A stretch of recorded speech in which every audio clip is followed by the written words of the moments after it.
حضرت عثمان غنی کہتے میں گزر رہا تھا تو میں نے رسول پاک کو ایک جگہ بیٹھے دیکھا، کہتے چھم چھم میرے آنسو نکلنے لگے۔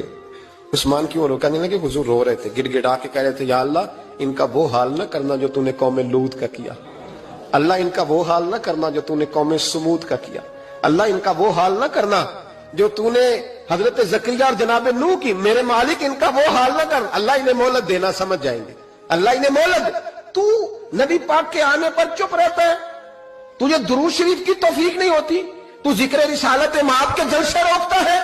نبی پاک کی وجہ سے تیرا چہرہ سلامت ہے، تیرا گھر سلامت ہے، تیرا دروازہ سلامت ہے، تیری دکان سلامت ہے، تو بچا ہوا ہے مصطفیٰ کی وجہ سے۔